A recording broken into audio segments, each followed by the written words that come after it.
Jason. I'm the speaker coordinator for the San Francisco Amateur Astronomers. Glad we have a great turnout.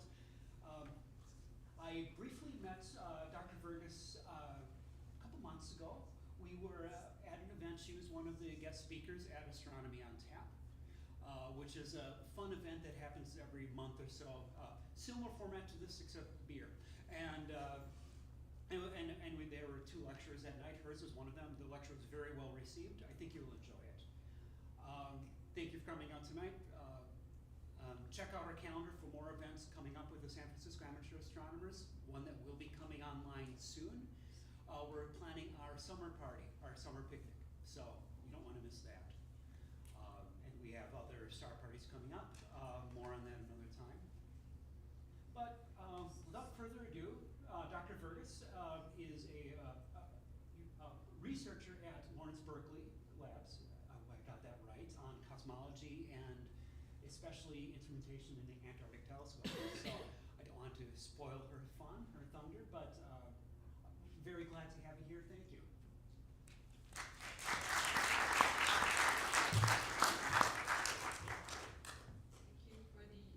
You can hear me, right? Yes.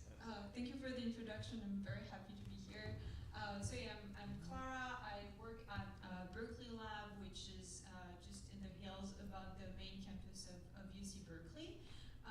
And so I'm a cosmologist, and I work on trying to elucidate mysteries about the beginning of our universe by using telescopes that are located in the coolest, pun intended, place on Earth, which is the South Pole.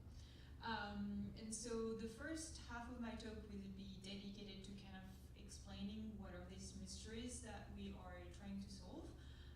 And then in the second half, I will try to give you a taste of what our telescope actually look like, and what does it look like to do science from Antarctica. So let's get started. So as I said, short introduction about like what is cosmology, because you may have heard about astronomy, astrophysics, cosmology. These are all like slightly different things. But in general, we like to define cosmology as studying the universe at large, its history and its evolution. So we're not going to be studying like properties of individual stars or galaxies or planets, but we're really looking at the big picture and trying to understand why are things the way they are and how did they get to be the way they are. And so our object of study is very broad because this is the entire visible universe. And so just to give you like a lightning overview of the history of our universe, everything was born, as much as we can tell, about 13.8 billion years ago over there, with what we call the Big Bang, which can be kind of defined as like the beginning of time and space as we know it. We don't know what was before, and we will probably never know, but from what we can tell, what's 13.8 billion years ago, something happened, and suddenly the universe started to expand and cool down. So the universe was born, we call that the Big Bang, as something like very, very dense and very, very hot. We sometimes call that the primordial soup because it was like all mushed together. And basically the history of the universe is that things have been cooling down and expanding, and all kind of like very interesting things have been happening along the way. And so if you see this like as a timeline with like the Big Bang over there and the present times over here, about 400,000 years after the Big Bang, we have this thing here that we call the cosmic microwave background. So I will come back to this in a moment because this is like a fundamental and foundational moment in the history of the universe. And this is actually the signal that I work on, the cosmic microwave background. And then as the universe continued expanding, we went from this like primordial, very hot and dense soup, so to speak, it's called a plasma technically, starting to form stars and galaxies. And so as the universe continued to expand, these stars and galaxies are getting further away from each other. And inside like one of these galaxies, like there is our solar system and life as we know it on Earth, where we are like peering into the distance and the history of the universe. So this is like a extremely broad overview, and I'm going to come back to like a few different moments that are really important to understand. So as I said, everything started with the Big Bang, 13.8 billion years ago. And so at that time, the universe was extremely hot and extremely dense, to a point that elementary particles like we know them today, they were like completely exploded into like the smallest sub-elements that can exist.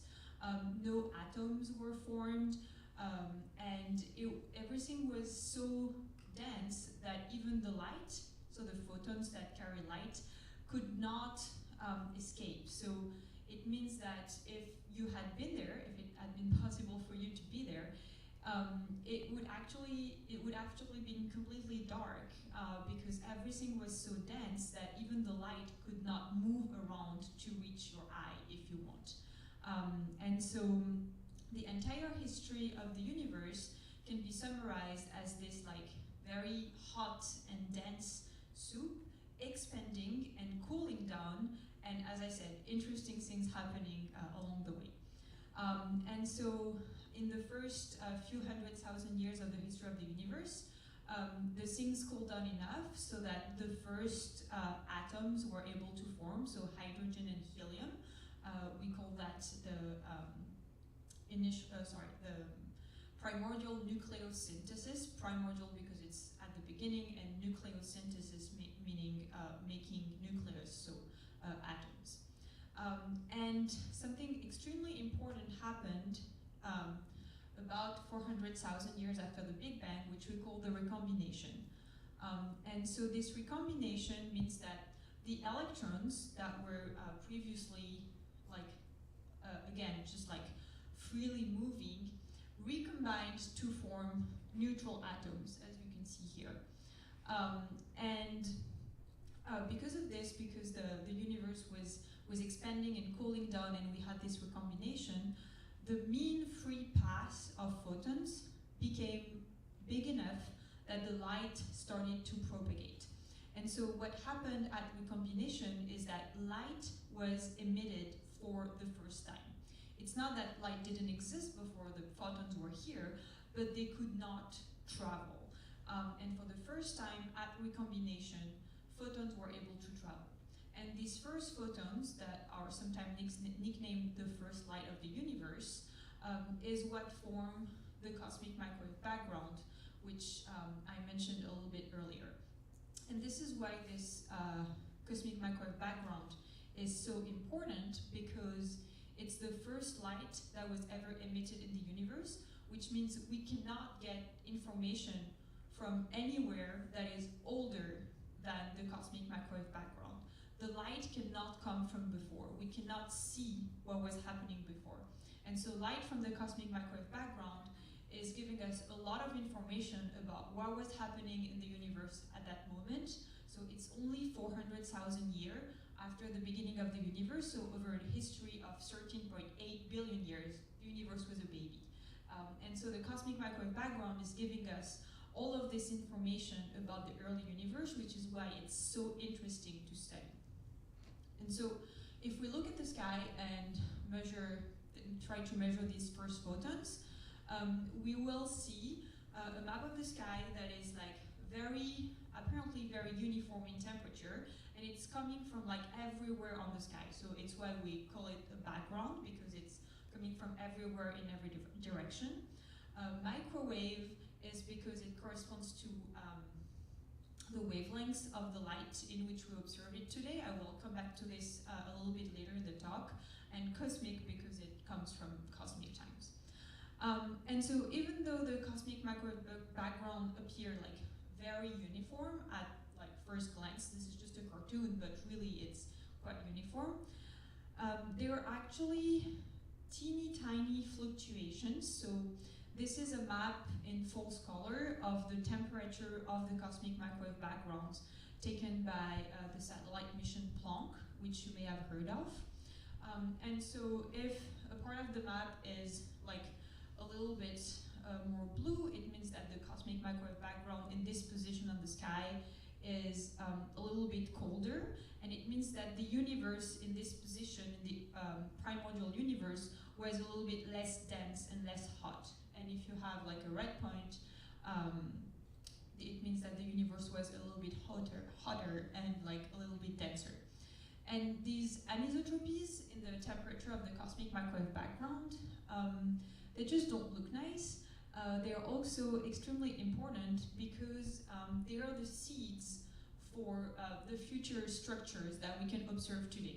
So basically, where there is overdensity and the temperature is a little bit hotter, it means that here in the future, we'll likely see like a galaxy or like a galaxy cluster. However, in a region that's less dense and bluer on this map, it means that we'll have a cosmic void because there was less matter in this position. And so we can kind of visually compare this map of the cosmic microwave background to a map of the galaxies today. So each point on this picture is like one galaxy in our universe.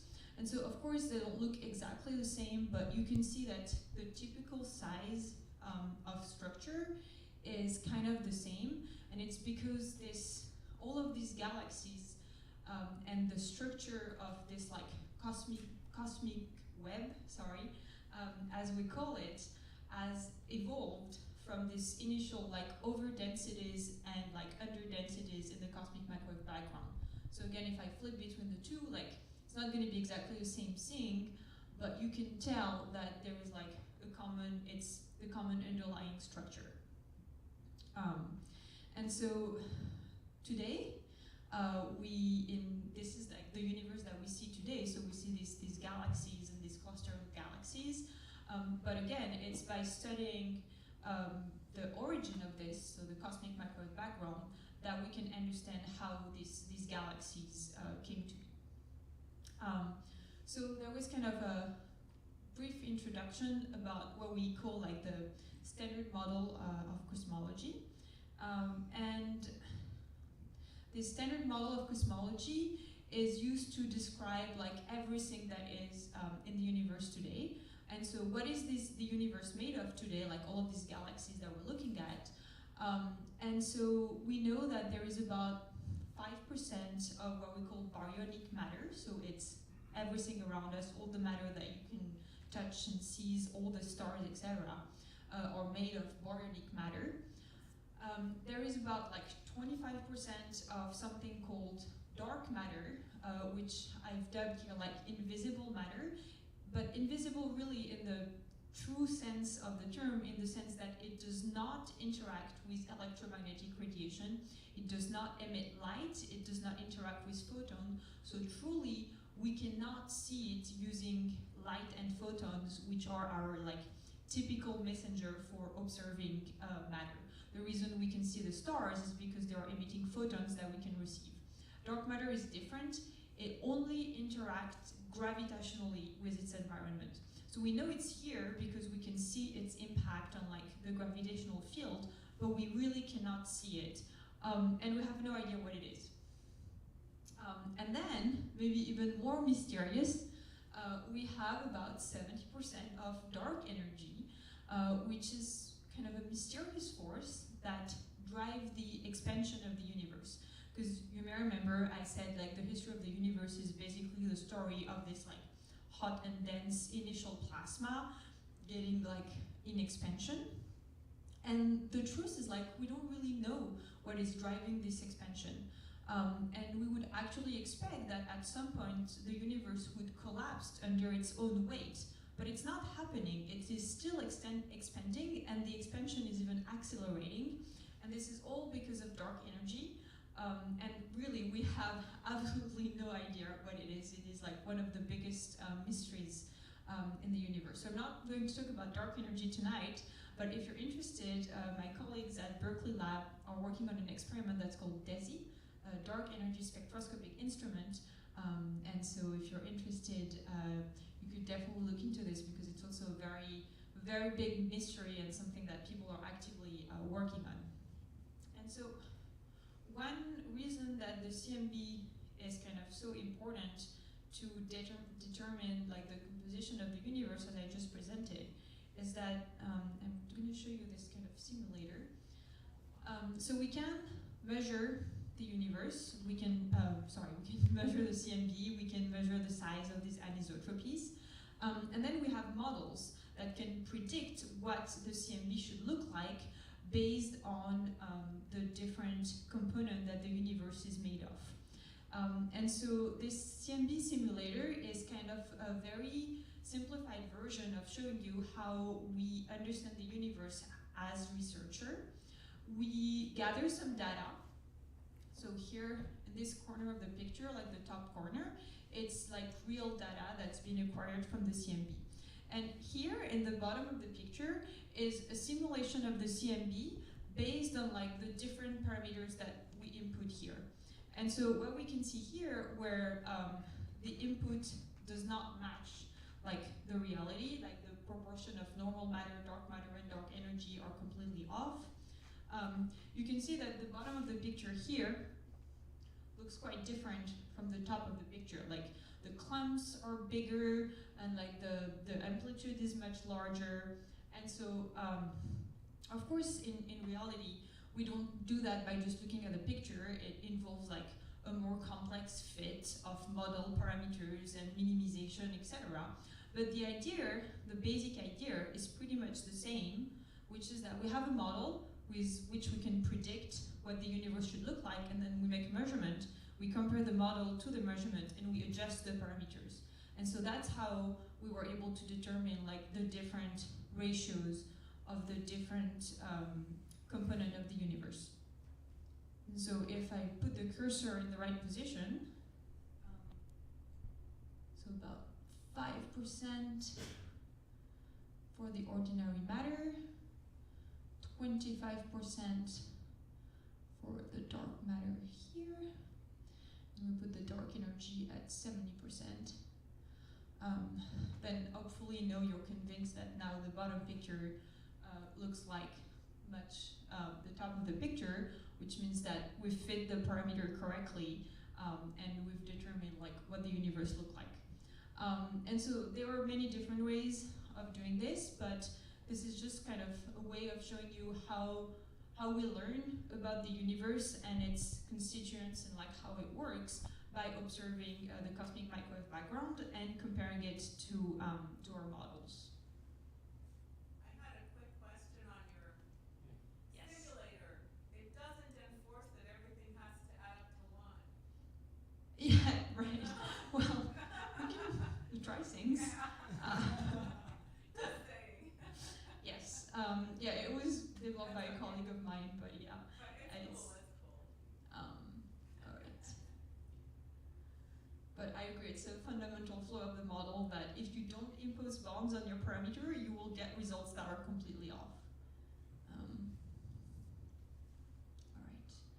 Can I go back to full screen?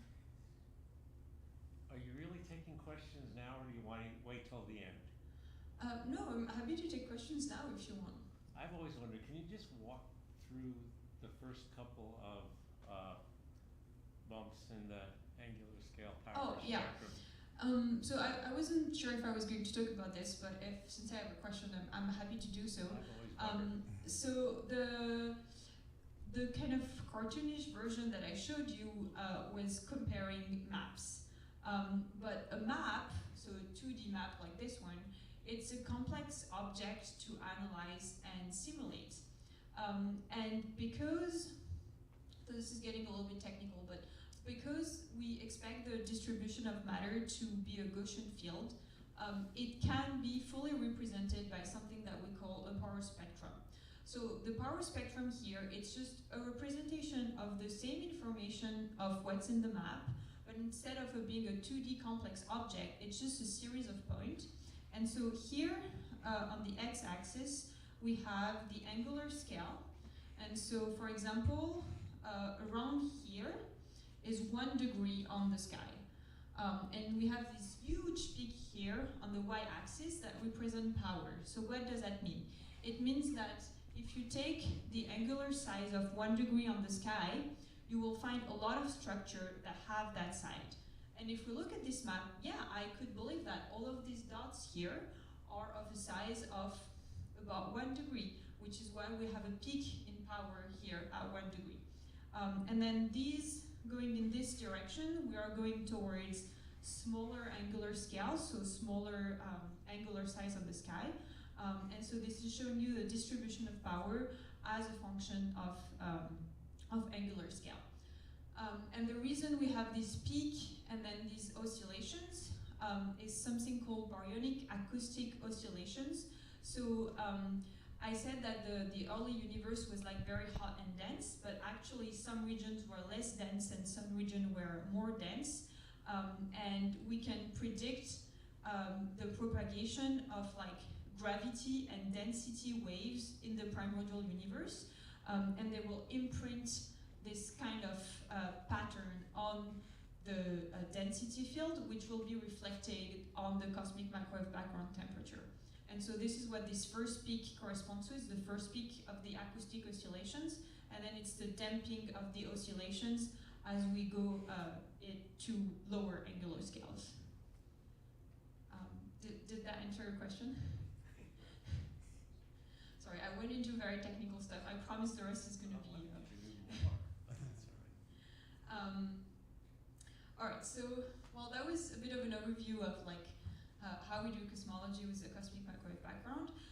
And I already alluded to the fact that we have a number of mysteries like the nature of dark matter, the nature of dark energy, but what I do work on is actually something quite different, which we call like the problem of initial conditions. And so what do we mean by that? So the first initial condition puzzle is something that we call homogeneity. If you, as I said, if you look at the sky and measure the temperature of the cosmic microwave background, it's going to be almost the same, this tiny variation that I showed, or like at the level of 10 to the minus 5, so they are like really small variations. So if you look at 2 points on the sky that are further away than 2 degrees on the sky, these points have never been in causal contact before. So what does that mean? It means that if I take the distance between these 2 regions of the sky, it is greater than the age of the universe times, I'm sorry, this is at the very bottom of the screen, it's greater than the age of the universe times the speed of light, which means that if we only follow classical cosmology as I just presented, there is no a priori reason for these 2 regions of the sky to have almost exactly the same initial condition. Like, why do they have the same initial temperature? Why do they have the same like content in terms of matter? They could be extremely different, but they are not. And this is true of like any 2 regions of the sky that are further away than 2 degrees on the sky. And so basically we end up in a situation where it seems that somehow anywhere in the universe had the exact same initial condition without never being able to be in contact about this. So there is like no fundamental reason that these different regions should have the same initial conditions. So you could say that this is just a coincidence, or you could say that this is a bit of a mystery and that as a physicist you would like to be able to explain this. So this is our first puzzle, the initial condition puzzle. And then we have a second puzzle that adds to the list, which is the problem of the curvature of the universe. So you may have heard about like space-time, which is this way that using Einstein general relativity, we describe the fact that space and time are evolving together and described together under the same theory. And without going into too many details, in this general relativity theory, we introduce a parameter that describes the curvature of space-time. And so this parameter can take any value between -1 and 1. If this curvature parameter that we're calling k here was positive, so any positive number between 0 and 1, the universe would have a spherical geometry, which means that if you take two beams of light and you send them to infinity, they would end up converging. In the other direction, if this curvature parameter was any negative value between 0 and -1, then we would have like a hyperbolic shape for the universe. Hyperbolic, again, means that if you take two parallel beams of light and you send them to infinity, they will diverge. However, if the parameter is exactly 0, then we will have a flat space, which means that in classical Euclidean geometry, if you take two beams of light and send them to infinity, they will remain parallel until infinity. And as I kind of showed earlier, using measurements of the cosmic microwave background, one of the parameters that we are able to determine in addition to the contents of the universe is its curvature. And we measure that the curvature is exactly 0, which again could be just a coincidence, but for a parameter that could take virtually any value between -1 and 1, which is an infinity of value, it landed by chance or because of something else exactly on 0, giving us a flat universe. And so again, could just be a coincidence, but also something that we wish we could explain.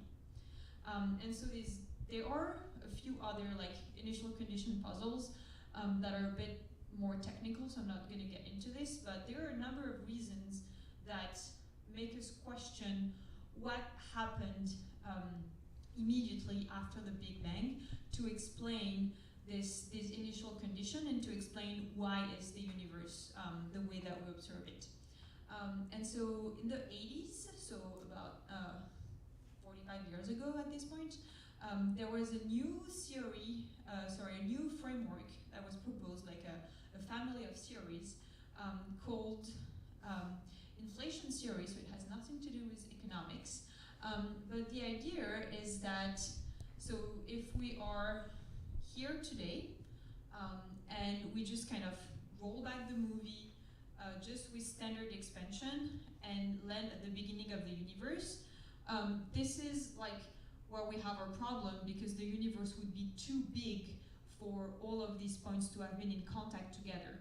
But if we add this phase here, very, very shortly after the Big Bang, of like extremely fast expansion, then we end up with a universe that was much, much smaller at the beginning, or at least it was in a way that particles or a region of space which are further away spaced on the sky today could actually be in contact with each other. So this is what I'm showing here. Like if we don't have inflation, and again, you just like imagine that you're looking back in time, then these two regions can never be in contact.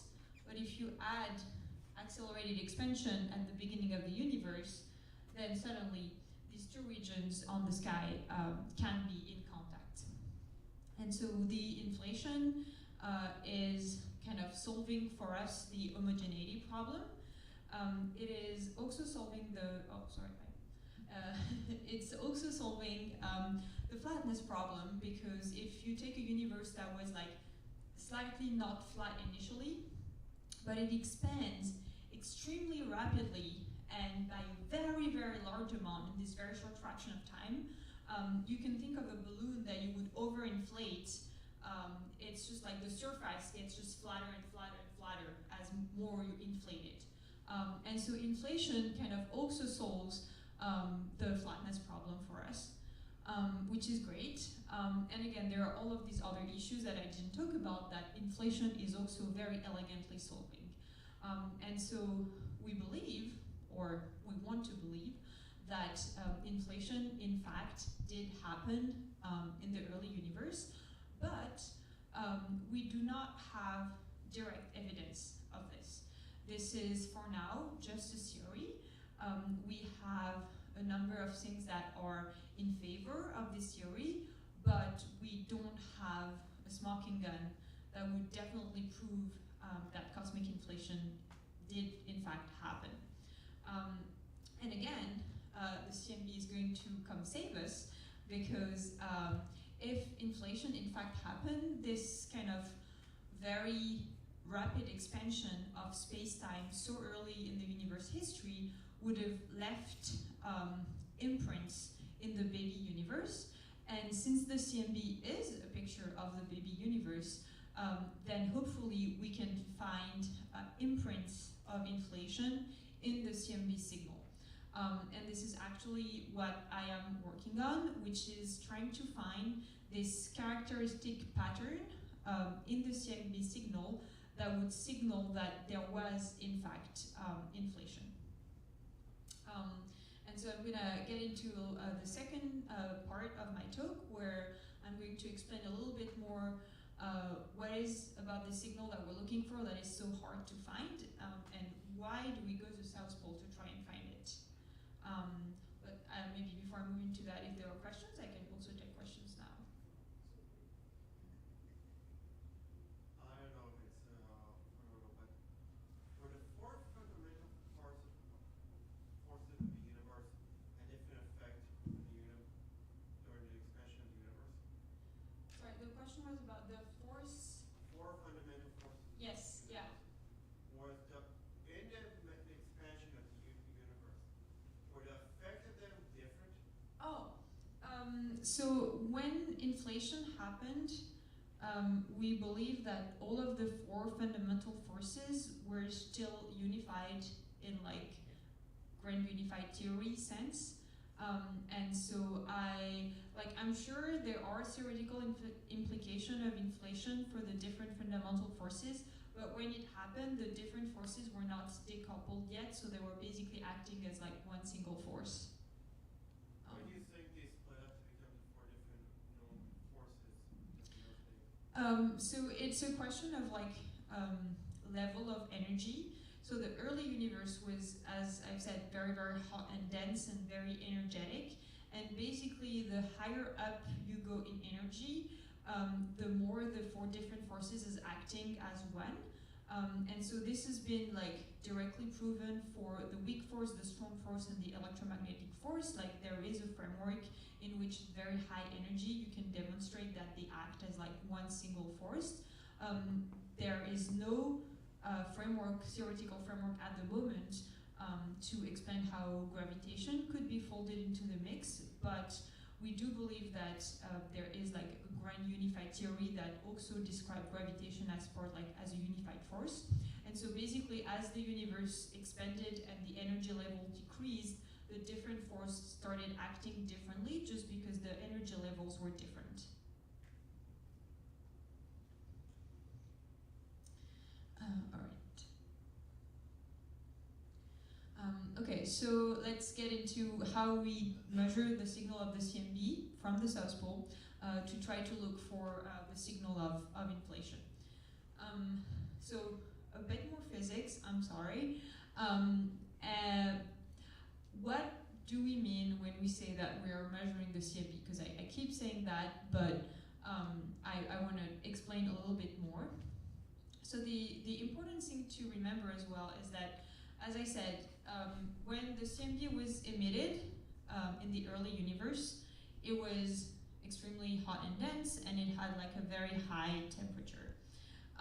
But because of expansion, the signal that was emitted at the time of the CMB has been redshifted, and so it was emitted with like a given temperature corresponding to given wavelengths, and because of expansion, it got redshifted into the microwave domain, which is why we are measuring it, calling it the cosmic microwave background. It's because we're measuring it today as microwave radiation. And so this microwave radiation corresponds to an apparent temperature of about 2.7 Kelvin, which is the temperature of the CMB that we measure on the sky. And so basically when we say that we measure the CMB, we're measuring the temperature of the sky. And so in some ways, our telescope is just big thermometers, but they're measuring the temperature of the sky. And the way that we do this is that we have the incoming power from the sky, so from the CMB, or anything else that is at a similar temperature. And it comes into like this specific detector that we call bolometer, and they absorb the radiation, their temperature goes up, and we register the fact that the temperature of our detector goes up with like a specific readout system. And then we transform that information about, oh, okay, so if the temperature went up, it's because the sky was emitting this power at this position of the sky. And so the detectors that we use for CMB observations are not CCD detectors, as you have in a lot of telescopes and cameras. There are these like specific detectors that we call bolometers, or sometimes TES for transition edge sensor. And so these detectors have to be operated under vacuum and at very cold temperature. But it's not for this reason that we go to the South Pole. We go to the South Pole because we need to be able to see the signal, so we need to be able to see in the microwave domain. And to see well in the microwave domain, you need somewhere where you have excellent and very, very dry observing conditions. And so on this map, you can see something that's called the precipitable water vapor. So it's the amount of vapor that's in the atmosphere. And so on this map, blue is actually very dry, and white is not dry, so it's a bit counterintuitive. But the bluer, the better. And so you can see that there are actually very few sites on Earth that have like low enough atmospheric water content that we can hope to see this microwave photons coming from the CMB. So the sites are the South Pole in Antarctica, the Atacama Desert in Chile, Greenland, and somewhere in the middle of the Himalayas. So historically, the Greenland and Himalayan sites have not been developed for CMB observatories. Himalayas, because it's really, really hard to access in the mountains, and it's in Tibet, so there are a lot of other problems that you can imagine. And in Greenland, it's because it may be dry, but it's actually not very stable. It changes a lot over the year. And so the two prime sites for CMB observation are really the South Pole in Antarctica and the Atacama Desert here in Chile. And the South Pole being, as you can tell from like the very dark color on this plot, being the better site for CMB observation. So this is why we go to South Pole. We go to South Pole because the atmosphere there is very dry. And another advantage is that because there is basically only one day and one night in the entire year, the temperature is extremely stable over time. It does not fluctuate a lot with every sunrise and sunset, which makes for extremely stable observing conditions. And so finally, pretty pictures. So these are pictures of the telescope that we have at the South Pole. So unfortunately, I've never been able to go, but these have been taken by some of my colleagues. And so these are the telescopes that I work with almost every day. And so this is like a aerial view. And so you can see that we have like different types of telescopes. So these big things here that you're seeing are not, they're not dish for radio telescope. They are ground shield, which are shielding the telescope from what's under us, which is the Earth, because remember that the signal that we're trying to measure is only like 2.7 Kelvin, and the ground here, even if it's the South Pole, is at like a few hundred Kelvin, and so you don't want the thermal signal from the ground to contaminate your measurement, which is why we have these ground shields here that are protecting us from receiving the thermal radiation from the ground. And from the inside, they are reflective, so they are like reflecting rays back to the sky. And then around the, I have a better picture. Not really, okay. So the telescope is underneath here, and this rings that you see, we're calling them four baffles, and they are again shielding the telescope from receiving stray light that would not be coming from the sky. And so the combination of the reflective ground shields and this four baffle kind of ensure that we're able to make like only very targeted observation, and we're only seeing the signal from the sky and not the signal from the ground or from something else. And so on this picture here, we had removed the four baffles, so you can see like the window of the telescope here, and we had installed a mirror so that we can do ground-based calibration for our telescopes. And so the telescope is kind of hidden underneath here. And I keep saying telescopes, but I know a lot of people today are actually very versed into telescope. They are not telescope, they're actually refractors. And we use refractors because their optics design is more simple, and so it's easier for us to control different optical systematics that would otherwise potentially bias our measurement. And so that's a picture from the side, and so this is the ground shield that we had earlier at the four baffle. The telescope, the refractor, I keep saying telescope, I'm sorry. The refractor itself is here. And this is the mount that operates the telescope. I'm going to show some pictures of these different elements.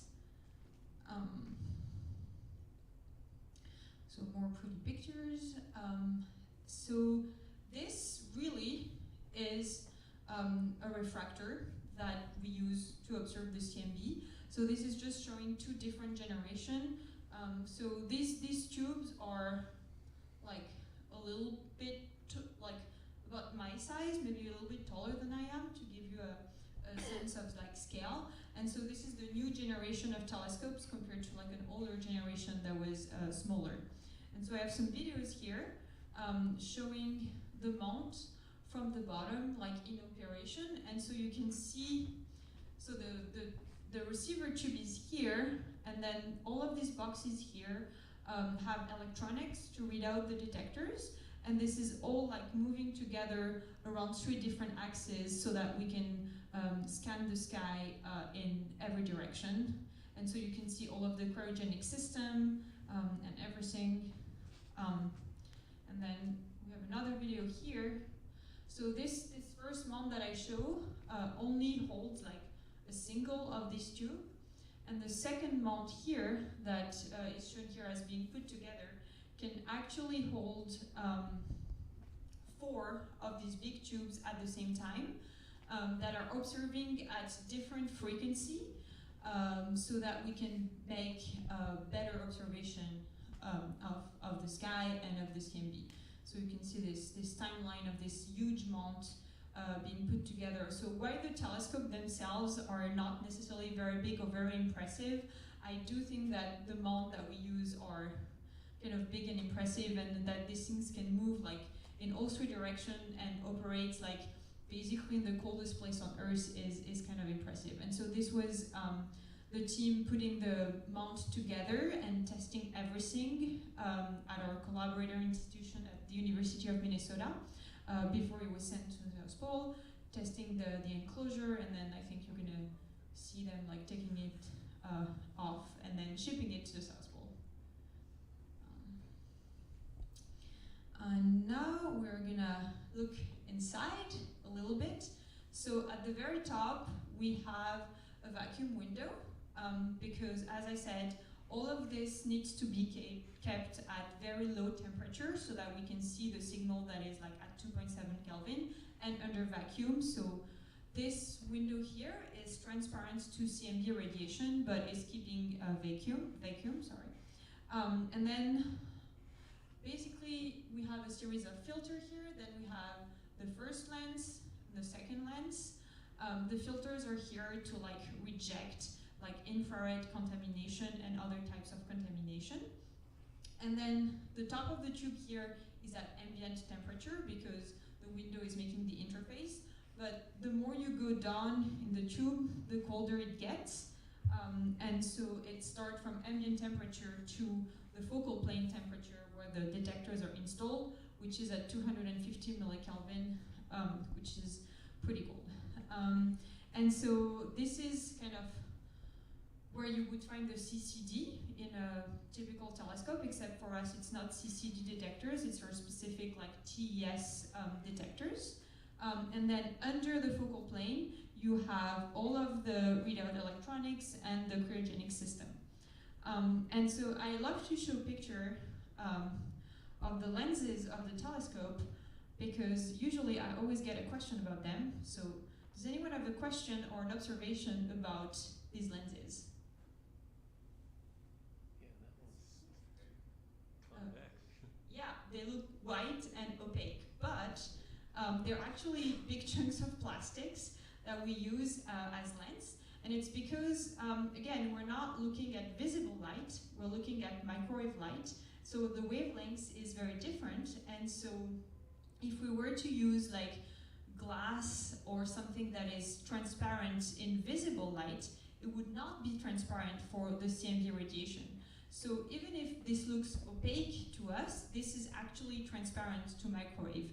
And so it's kind of amazing to think that this big chunk of plastics that like don't look very much to us are actually what are making up the optics of our telescopes. And so this is like the bottom lens that's at the bottom of the tube. The focal plane is like just below. And this lens here is the one that's at the top of the tube.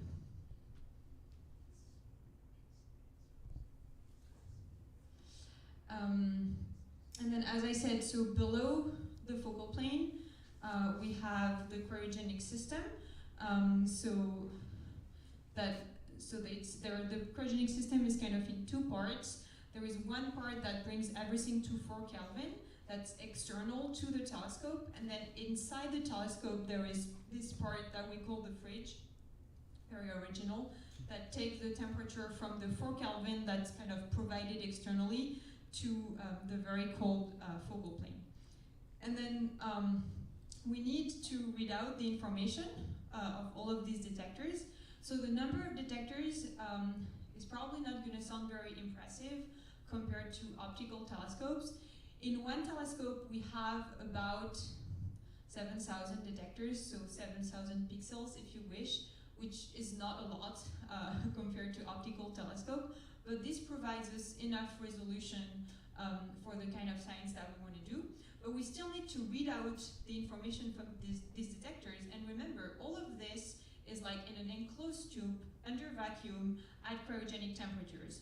And so below the focal plane, we have this maze, there is no other word, this maze of like wires and chips that are like all connected to the other side of the focal plane, which you can see here. So this is under this. And so these are the detectors that are facing the sky. And underneath, well, we have all of this that we need to keep track of if we want to be able to reconstruct the signal from the sky. And this is, I think this is one of the most impressive things that we do, which is that even if we only have 7,000 detectors, keeping track of all of this in a like under vacuum cryogenic environment is pretty impressive, at least in my opinion.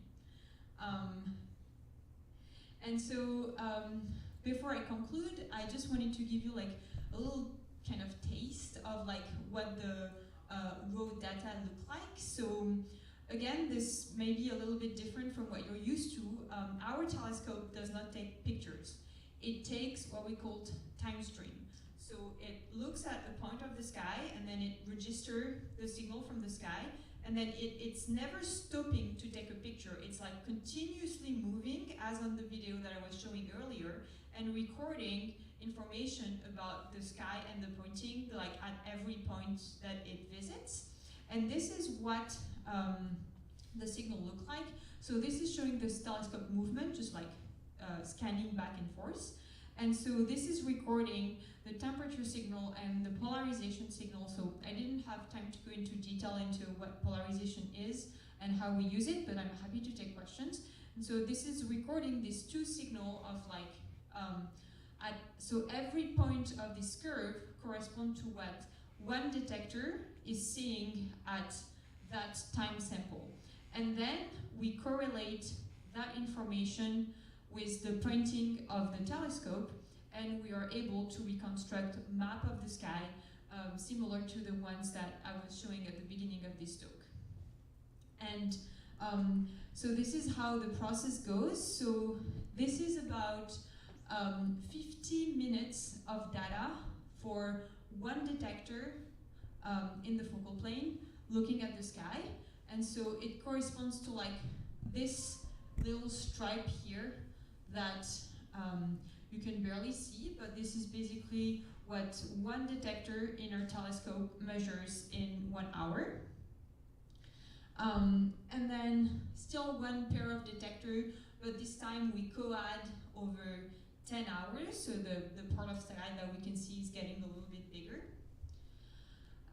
Then we co-add over like different orientation angle on the sky, so we move the telescope a little bit. Instead of just like scanning back and forth like this, we move it over a little bit, and so that's how we get like more of that information. And then finally, we do that for an entire year. And so this is a map of what one of our pair of detector sees during an entire year of observation. And then if you add all of this over all of the detectors that we have in the focal plane, we can reconstruct map of the sky that start to look like the CMB that I was showing earlier. And so we have these telescopes that are taking this data for us, and then people like me are going to look at these maps and analyze them in a similar way that I showed at the beginning to try and extract information about inflation. And I think that was my last slide. Thank you.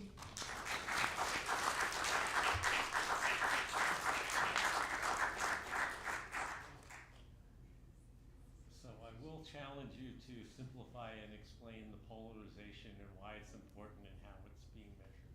Yeah, so I have a slide about this, which I skipped in the interest of time, but Sorry. here it is. So the light that we receive from like any object is emitted by particles that are vibrating and emitting photons.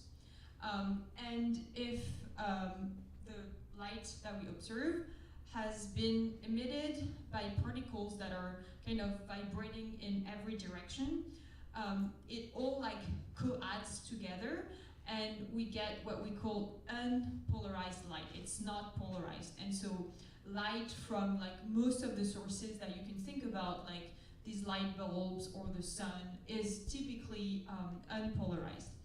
However, if you apply a polarizing filter, it is going to select only light that has been emitted by particles like vibrating along like a given direction. And so you get polarized light. And so typically polarized light, like the light from computer screens and very often phone, like smartphone screens, is often polarized.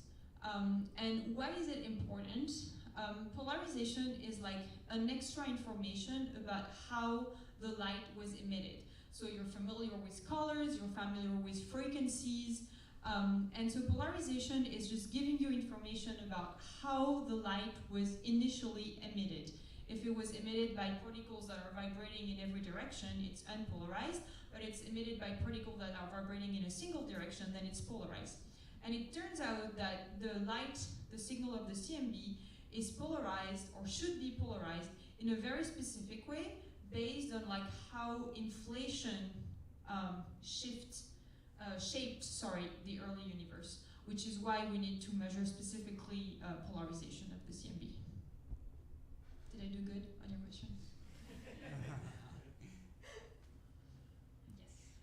So from the map that you showed at the very beginning, it seemed like the Antarctic region is by far the best for, and second best is probably the Chilean desert.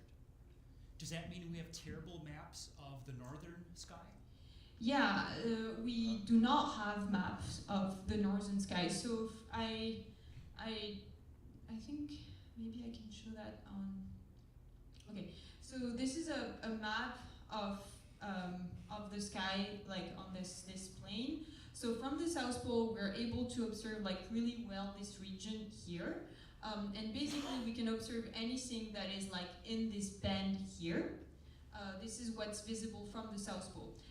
If you're in Chile, you can observe to maybe like up here. And there are hopes that with recent development of observatory in Tibet, we might be able to go like a little higher up on the map. But yeah, it does mean that we do not have ground maps, maps taken from the ground of the northern hemisphere. We can take this data by going to space, which is how we got the full sky map that I showed earlier. But from the ground, it's just not possible to access like the northern part of the sky. So why wouldn't space be the best way, though, to build the most accurate detectors or telescopes? Yeah, so it's always the same question, right? How much do you want to spend? Because space missions are extremely expensive. And also, do you actually trust that your telescope will do well in space? And this field of like measuring with extreme precision CMB polarization is a field that is actually fairly recent. We've been doing this for like about 20 years, which means that a lot of the technologies are just not quite space qualified. And so there are definitely discussions about having a space mission to do this, but it is still a little early, and it would be very expensive to do that from the sky, from space. Sorry. And one other follow-up question: why isn't it? I mean, like other telescopes, the number of pixels, increasing the number of pixels, is going to increase accuracy, correct? So Yeah. why 7,000? You mean why not more? Why not more, right? Yeah. So basically, we are fundamentally limited by this readout problem that I showed with all of the wires coming from the back of the telescope, from the back of the focal plane. We do not yet have technology. So there are telescopes that can go higher than 7,000. Turns out that the experiment that I work on is using a slightly older technologies and is limited to 7,000. We can go to like higher detector counts, but fundamentally we're still limited by how many wires can we fit through these flanges that connect the cold focal plane with the outside world. And so there are a lot of developments to what we call that increasing the multiplexing factor, which means reading out more detectors with a single wire, basically. It's an active area of development because, of course, that would be better if we could pack more detector in a single tube. That being said, there are other like pros and cons to consider when increasing the number of detectors. We really want to minimize optical systematics, and if you pack detector more closely together, the beams on the sky are going to overlap more, and this could create additional systematics. So it's a trade-off between a lot of different things. We would like to be able to have more detectors, but I don't think CMB will ever have cameras with like millions of pixels that it can be the case in visible today. I guess more broadly, could you help me with like the intuition of what like, so you want to learn about like the early universe, but why? Like, is it like the physics of the early universe, and that's going to help us with something like today, or is this more like historical? Like, what's the coolest thing that could come out if you had a mega high resolution map? Understand the sky. Yeah, I mean, I think the question of like what happened immediately after the Big Bang, it's honestly it's a purely intellectual question. Nothing is going to come out of it that is going to fundamentally change the like it's very fundamental research, right? But maybe like at least the reason why I am interested in this science and the reason why I do this is really after the Big Bang that shaped the universe in a way that it ended up the way it is today, to kind of summarize. So I just want to sort of fine tune that is the inflation theory probably predicts some very specific type of polarization. Yep. And so if you do not see that, Yeah, if we do not see that, so basically there were two options here. First of all, it is really hard to measure zero with absolute confidence. You always have like a confidence interval on your measurement, and so at best we're going to be able to say, well, our upper limit, like the lowest that we can see, is some value, and so it always leaves like a little room between zero and the upper limit that we can actually measure, which I am sure theorists will like invent like 1,000 theories that fit exactly into that little interstice between zero and our measurement. So that's one way of looking at it. The other way of looking at it is that if we don't detect it, it means that there is something fundamentally wrong, or like that we don't understand about the universe, and maybe there was no inflation, which means that there are other things that may have led to the initial condition puzzles that I described. And again, theorists will have to kind of go back to the blackboard and come up with new theories to explain what we observe, because we are a field that's driven by observation, and so if we don't observe it, it means that this theory is wrong or has to be changed. so they're predicting a certain magnitude, but not a certain pattern So for the it's, polarization. yeah, so they're predicting, what we're looking for is a signal that should have a certain amplitude, and so the amplitude of this signal is what sets the inflation scale of energy. And so if we really don't see it, it's because there was no inflation. Okay. So can I follow up on that? I know I'm hogging it, but it's a direct follow-up of that and how many pixels you have. So if the importance of the polarization signal for testing inflation is an amplitude, do you really need much more resolution than you already have? So this is, I mean, we need to have we need to integrate a lot of data on a relatively small patch of the sky. So earlier I showed like full sky map, but the map that we make in the experiment that I work with actually corresponds to like this tiny region of the sky on which we're accumulating a lot of data, so that we are improving. We're just like, by observing the same patch of the sky over and over again, we are decreasing the statistical noise, and we have a chance of seeing the amplitude of the signal. So it's really less a question of angular resolution that it is a question of signal to noise. And so the fact that we have more pixels does not necessarily increase the resolution, but increase like how fast we can accumulate data. Because again, we're not taking pictures with like, we're like always moving. And so if we have more detectors moving at the same time, we're capturing more instantaneous, our instantaneous sensitivity is better. It's a little bit of a different intuition compared to like taking pictures, and where more pixel means like better resolution. Okay, thank you.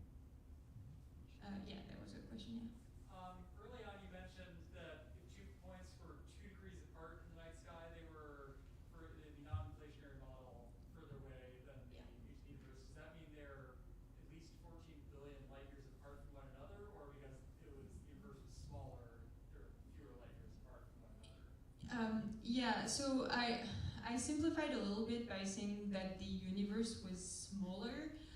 It's a concept that's really hard to explain and even to grasp.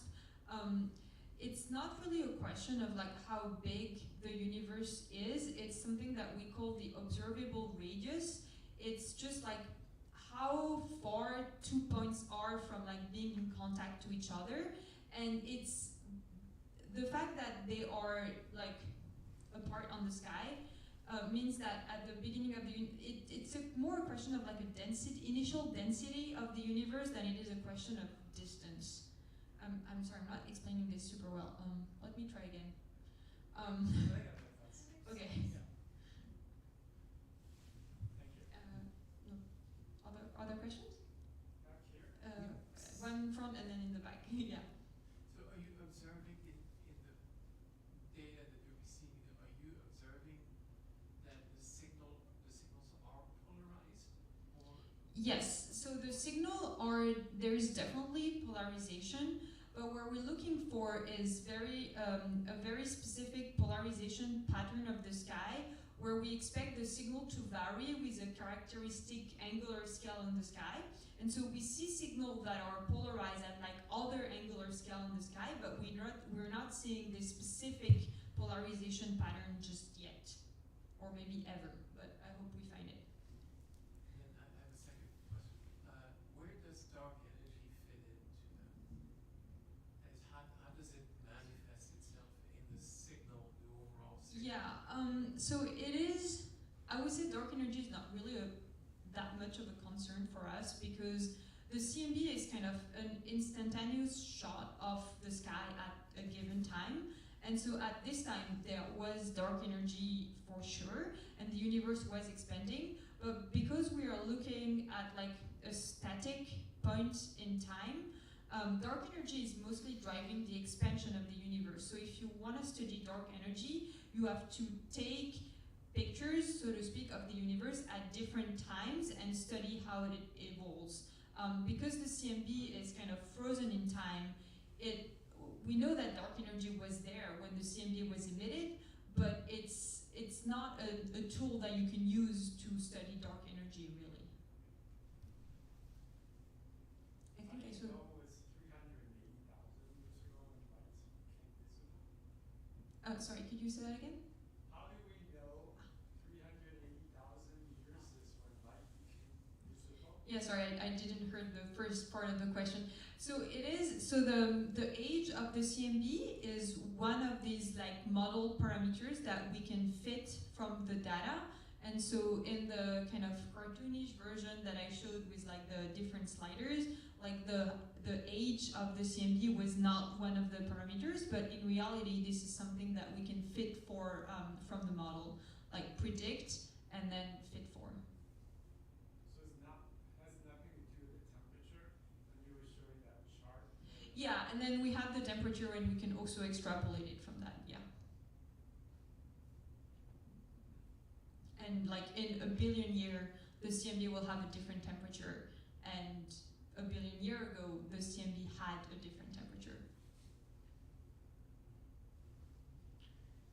So the size of your receptors is You gotta be louder. somewhat driven by Louder, please, so we can hear. the size of the receptors is somewhat correlated with the fact that you're listening to microwave signals.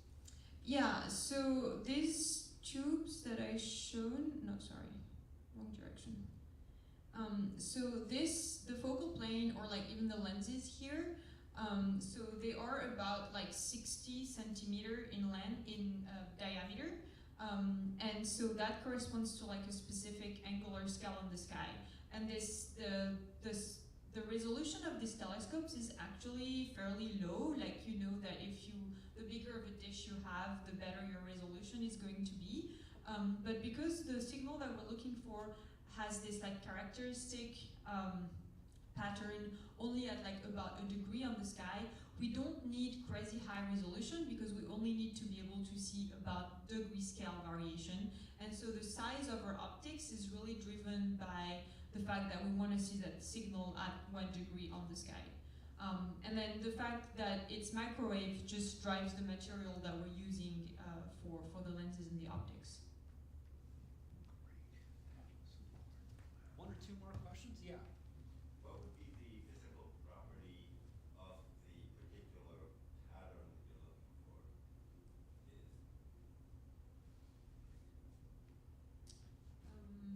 Sorry, I'm not sure I understand the You say question. you're looking for a particular type of pattern. In the light, in the CMB signal, yeah. Right, so what physical property would that be representing? I'm sorry, I'm not. Do I understand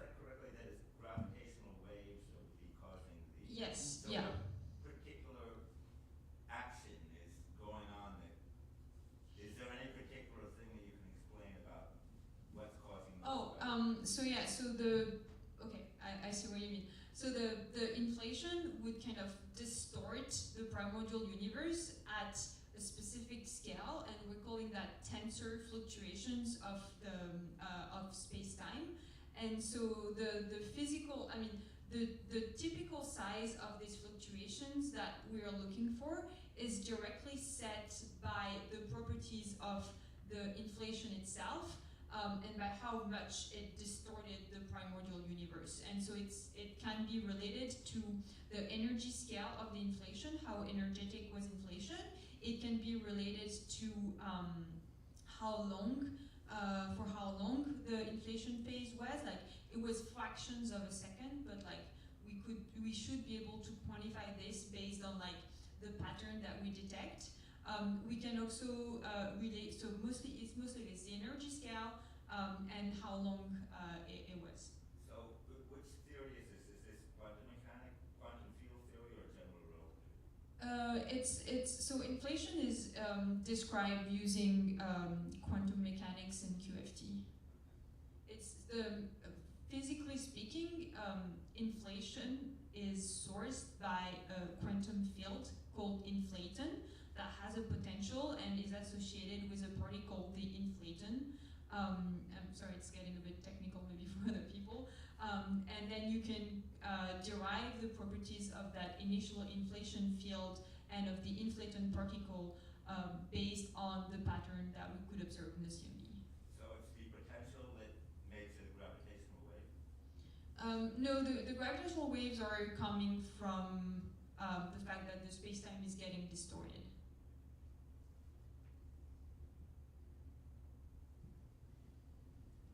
One more question. Any others? If not, I do.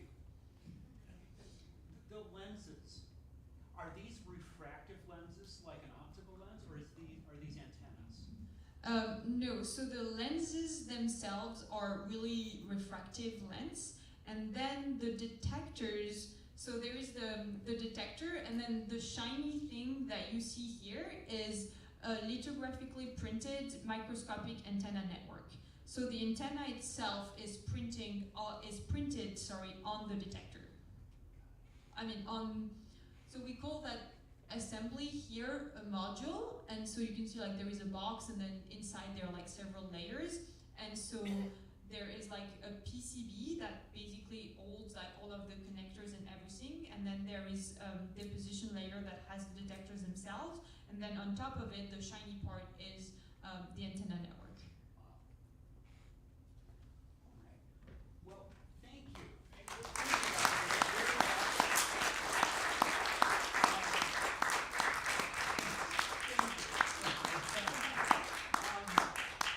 Just judging by the questions, great questions here. It's a complicated topic. You did a great job of covering some really complex stuff. So, thank you. That wraps up for the night. Feel free to stick around, talk amongst yourselves, or ask more questions personally. And thank you so much for coming out.